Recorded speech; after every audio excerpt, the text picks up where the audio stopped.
Assalamualaikum warahmatullahi wabarakatuh. Gimana kabarnya hari ini? Semoga baik-baik saja dan selalu dalam lindungan Allah Subhanahu wa Ta'ala.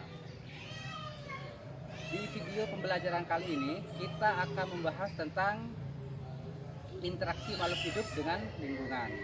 Apa itu lingkungan? Lingkungan adalah apa yang kita lihat di sekeliling kita, itu adalah lingkungan. Itu yang kita lihat adalah pohon kelekeng, ada pohon mangga, ada pagar. Nah, semua ini adalah lingkungan yang ada di halaman rumah kita. Secara umum, lingkungan mempengaruhi kehidupan kita, baik secara langsung maupun tidak langsung. Lingkungan terdiri atas dua komponen, yaitu komponen biotik dan komponen abiotik. Untuk komponen biotik itu adalah komponen yang hidup, sedangkan komponen abiotik itu adalah komponen yang tidak hidup. Mari saya contohkan untuk komponen yang hidup. Atau ini terdapat dua komponen, yaitu komponen biotik dan abiotik. Nah, ikan itu adalah benda hidup, makhluk hidup, berarti itu adalah termasuk komponen biotik. Sedangkan airnya itu adalah komponen abiotik. Batu itu termasuk komponen abiotik. Terus mari kita lihat lagi di depan. Nah, itu ada pohon. Nah, pohon itu sudah jelas ya, adalah komponen biotik. Nah, ini ada batu ya. Ini adalah contoh komponen abiotik. Daun yang sudah gugur, kalau waktu hidup ini disebut dengan komponen biotik. Karena ini sudah mati, maka ini dinamakan dengan komponen abiotik. Hal-hal yang sering ditemukan dalam makhluk hidup adalah tempat hidup. Tempat hidup di dalam ekosistem itu disebut dengan habitat. Ini contoh habitatnya. Nah, ini adalah habitat rayap. Nah, ini tempat hidupnya rayap. Di dalamnya itu berisi kawanan rayap di dalam. Subbab berikutnya adalah ekosistem. Ekosistem itu adalah hubungan timbal balik antara makhluk hidup dengan lingkungan. Saya kasih contoh, saya dengan tumbuhan. Nah, jadi saya di sini bernafas membutuhkan oksigen. Oksigen dapat dari mana? Dapat dari tumbuhan. Nah, tumbuhan mengeluarkan oksigen dan dihirup oleh kita. Nah, timbal baliknya kita kepada tumbuhan apa? Ternyata kita mengeluarkan CO2. CO2 itu dibutuhkan oleh tumbuhan untuk melakukan proses fotosintesis. Satuan-satuan di dalam ekosistem dari yang terkecil sampai terbesar itu dimulai dari individu, populasi, komunitas, ekosistem, dan biosfer. Saya kasih contoh untuk individu. Nah, ini adalah seekor burung kutilang. Jika ini satu yang kita amati, berarti ini namanya adalah individu. Individu itu adalah makhluk tunggal.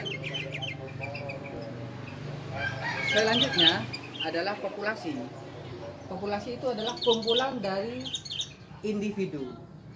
Nah, di sini saya kasih contoh ada 3 burung kutilang. Nah, ketiga burung kutilang ini dinamakan dengan populasi. Nah, berikutnya adalah populasi tanaman anting-anting.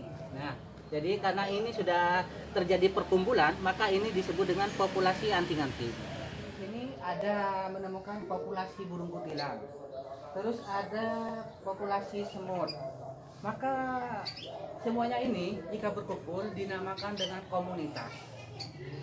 Komunitas nanti akan ada komponen biotik dan abiotiknya, seperti komponen batu yang tidak hidup, maka itu dinamakan dengan ekosistem. Nah, ekosistem nanti berkumpul lagi akan menjadi biosfer. Nah, jadi itu adalah satuan-satuan ekosistem dari yang terkecil sampai yang terbesar, yaitu biosfer. Oke,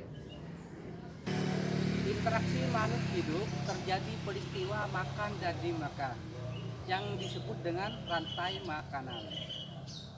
Ini saya kasih contoh pada tanaman mangga, Mangifera indica. Pada pohon mangga terjadi rantai makanan.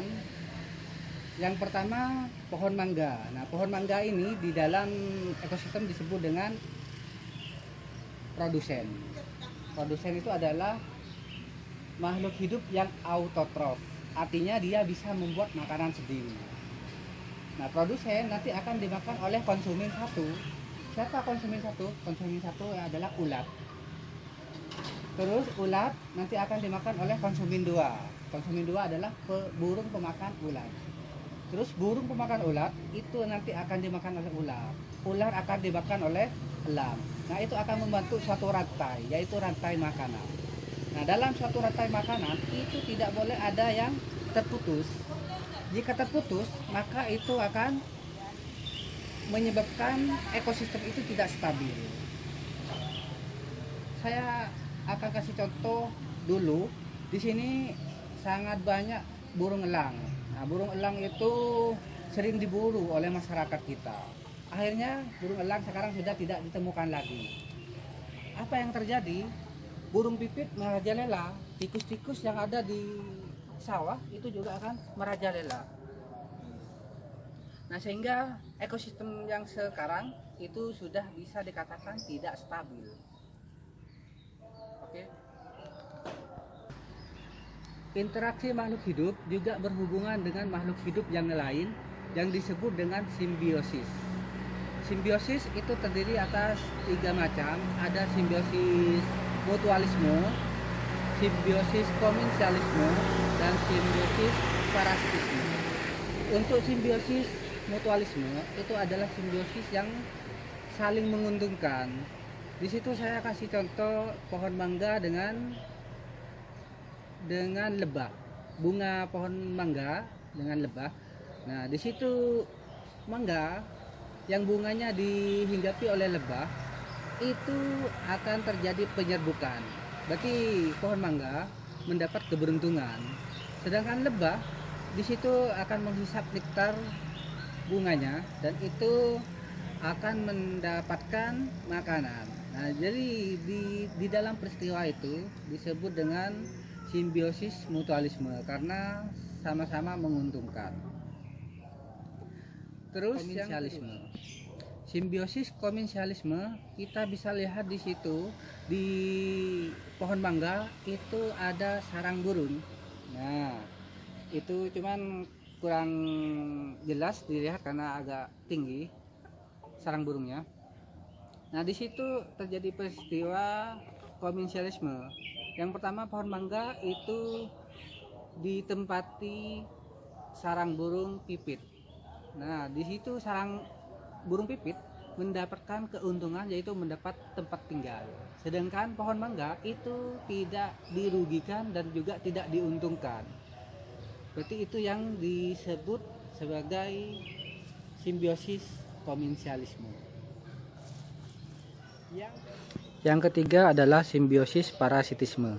Simbiosis parasitisme adalah ketergantungan yang terjadi ketika pihak yang satu mendapatkan keuntungan namun merugikan pihak yang lainnya. Contohnya di sini tanaman jambu dengan embun tepung. Tanaman jambu di sini dirugikan karena embun tepung menyebabkan tanaman buahnya rusak dan daunnya juga rusak. Itu saja pembelajaran video interaksi makhluk hidup. Jika kurang jelas bisa ditanyakan ke saya melalui WhatsApp. Assalamualaikum warahmatullahi wabarakatuh.